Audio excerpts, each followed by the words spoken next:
ખાવા હા ભાઈ નીતિનભાઈ એ ભાઈ આયા અમે ચા પીવા જાવ ખાલી બીજું કઈ હેલ્મેટ નો કડક પાલન કરવાનું છે. તમે ખુદ કોર્પોરેટર થઈને હેલ્મેટ નથી પહેરતા. ના હેલ્મેટ અમે છોકરા પાસે મગાવ્યો હે એટલે હમણાં આવે હેલ્મેટ લઈને.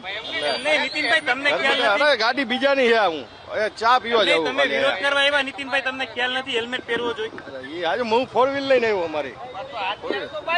અરે એમાં બેઠો હોય યાર, હવે ક્યાં એમાં ત્યાં જોવો છે. બાઈક કોનું એને હેલ્મેટ નથી પહેર્યું એ મોટી વાત છે. અરે ભાઈ હેલ્મેટ નહીં હોય તો ના ના હેલ્મેટ તો હોય જ ને એની પાસે, ભાઈ પાસે નહીં હોય ડેકીમાં. અરે એ ભાઈ પાસે હોય ને હેલ્મેટ.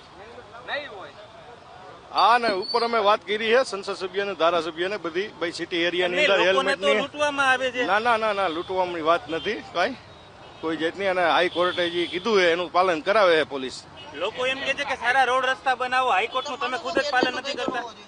હેલ્મેટ નો કાયદો હોવો જોઈએ, એમાં જરૂરી છે, એમાં ના નહીં, પણ સિટી એરિયાની અંદર થોડીક બાંધછોડ કરીને અને હાઈવે ઉપર જે નિયમ બનાવે એ બરાબર છે. નીતિનભાઈ એવું નથી કે ભાજપનો ફેસ પહેર્યો એટલે કોઈનું માન. ના ના એવું ન એવું ભાજપનું એવું કાંઈ નહીં. પાર્ટીની સાથે પાર્ટી સરકાર છે અમારી. આજથી નિયમ લાગુ પડે છે.